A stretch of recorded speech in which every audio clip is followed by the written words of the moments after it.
Hey everybody, thank you for joining and welcome to episode 15 of FOBO.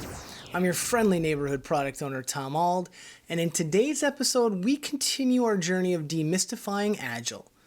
Last week, we delved into the distinction between an Agile mindset and Agile philosophy. Remember, an Agile mindset's adopted by individuals, where an Agile philosophy is embraced by organizations. Last week we explored how to cultivate that Agile mindset, but today we'll shift our focus to implementing an Agile philosophy within an organization. We'll discuss the benefits, the steps for implementation, and even touch on the risks involved. So grab your coffee, tea, or your favorite adult beverage, and let's focus on staying relevant at work.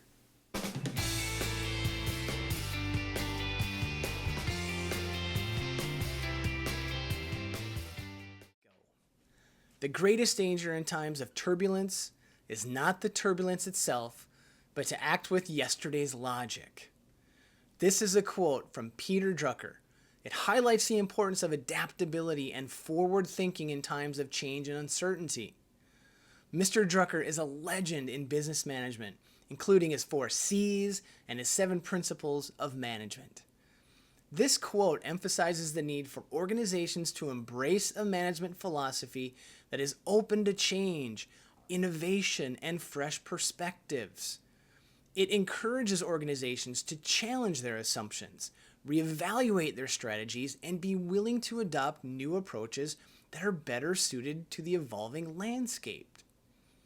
If we do not adapt our processes and approach using the latest data, we'll be trying to solve today's challenges with yesterday's thinking. Some of our most famous brands have closed in the last 5 years due to their inability to make this pivot. So, what can we do to help our organizations stay away from this fate? First, let's make sure we're on the same page when I use the phrase Agile philosophy. In general, philosophy is a broad field of study that explores fundamental questions about knowledge, existence, ethics, values, and the nature of reality. It involves critical thinking, rational inquiry, and systematic reflection on various aspects of human existence in the world. In the context of business, the term Agile philosophy refers to a set of principles and values that guide an organization in embracing agility and adaptability to stay relevant in the market. The Agile philosophy emphasizes a customer-centric approach, team collaboration, iterative development, and continuous improvement. It encourages organizations to respond quickly to change, focus on delivering value, and foster a culture of learning and innovation. The benefits of an organization adopting the Agile philosophy is 1. Adaptability.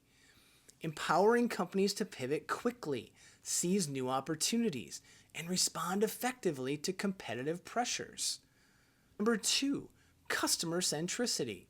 By continuously engaging with customers, gathering feedback, and incorporating it into the development process, companies can deliver products and services that better meet customer needs and preferences.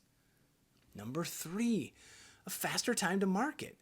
By breaking down work into smaller, manageable increments, companies can release valuable features or products into the market more quickly. Number 4, collaboration and transparency. Cross-functional teams working together closely, sharing knowledge, sharing insights, and responsibilities. This collaborative approach enhances communication, alignment, and shared ownership, leading to a more effective and efficient execution. Number 5, continuous improvement. This iterative improvement approach helps companies continuously refine their processes, their products, and their services over time.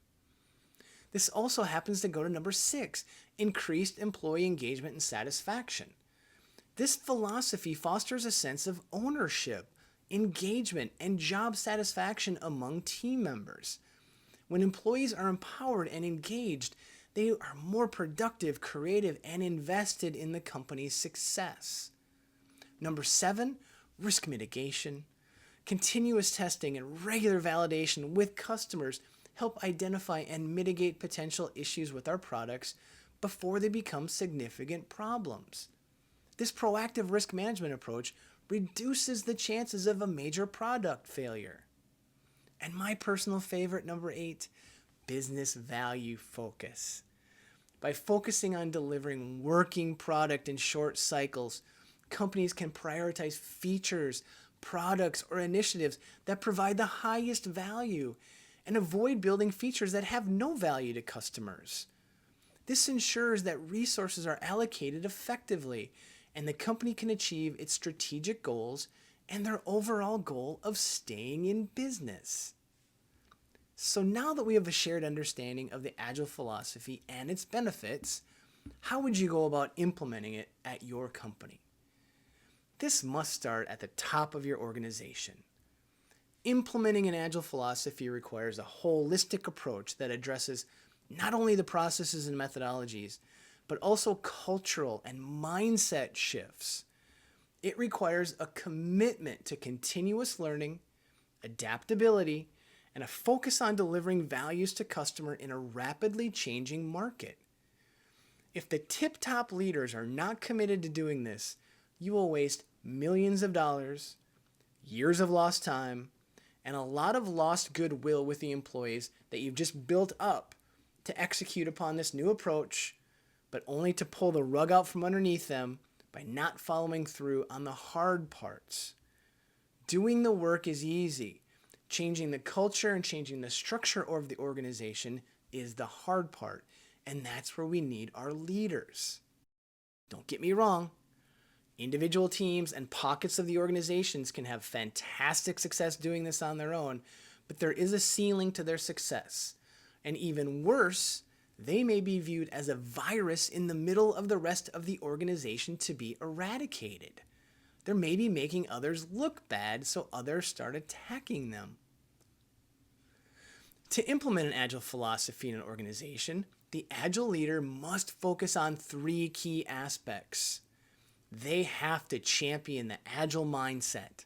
Just like last week when we talked about it, that Agile leader must actively promote and embody the Agile mindset throughout the organization. This involves fostering a culture of openness, collaboration, and continuous learning. The leader should encourage teams to embrace, change, experiment, and take calculated risks and reward those risks regardless of if they work or not. By modeling the Agile values and behaviors, the leader sets the tone for the organization's entire Agile and business transformation. Number 2, they have to empower and support the Agile teams. Agile leaders should empower the teams by providing them with the autonomy, the resources, and the support they need to succeed. This includes removing obstacles, facilitating communication and collaboration, and ensuring that teams have all the necessary skills and tools. The leader should act as a servant leader, supporting the team's decision-making process and fostering a sense of ownership and accountability within that team. Number 3, drive organizational change. While the teams are executing at the product level, the leaders are implementing an Agile philosophy that requires a shift in organizational structures, processes, and mindset.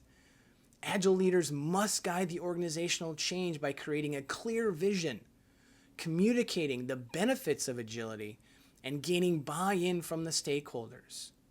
They should work with other leaders and other departments to align their goals, remove those barriers, and establish Agile practices and frameworks that fit the organization's context. The leader should also emphasize the importance of metrics and feedback loops to measure progress and continuously improve. Remember how important capturing the data is and using that to show progress. Number 4, actively remove impediments for the team that they cannot remove themselves. For example, the teams need some funding for a piece of testing equipment that will allow them to ship product 50% faster. Agile leader, done. SVP of Ops is not attending the sprint reviews, causing the team to have to delay a release. Agile leader, I'll talk with them. They'll be at the next one. Number 5, the Agile leaders have to set the pace of change. Typically, 50 people need about 6 months to adopt a new change. The Agile leader understands this and makes sure to work closely with the teams doing this work and allow them to get into a flow state before expanding. By being deliberate with this rollout of this approach of work, every subsequent team can learn from the previous teams, leading them to be more efficient and not repeat the same mistakes. This also limits the risk to the organization. By going through one part of the organization at a time, you don't upset the entire operation. You surgically approach one area at a time and allow for the change cycle to happen. Mistakes will happen, you'll learn from them, and then these mistakes are what will make you stronger in the long run. And number 6, communicate, communicate, communicate. People typically don't like change. It's hardwired in us to be nervous about change because just a few hundred years ago, the change in our world could be catastrophic. So we need our Agile leaders to be the calm voice in the storm. Remind everybody constantly of the long-term benefits for the company and the individuals. Some jobs and responsibilities will change, but with that change, there will be unbelievable opportunities for growth. The Agile leaders will be open to the feedback and will be transparent in their decision making. They will also provide training and provide coaching and support to help individuals and teams navigate the transition to an Agile way of working and even into a new role in the organization. So now that we've seen the benefits of the organization adopting an Agile philosophy, it's important to be aware of the potential risks. Here are the top 3 to consider in my opinion. Number 1, cultural resistance and change management. One of the primary risks in implementing an Agile philosophy is encountering resistance from the individuals and teams who are accustomed and incentivized by traditional ways of working. Shifting to an Agile mindset and practices may require changes in roles, just like we talked about, responsibilities and processes which can disrupt established routines and create uncertainty. Proper change management strategies, effective communication, and providing support to employees who are having a hard time with this are crucial to address resistance and facilitate a smooth transition.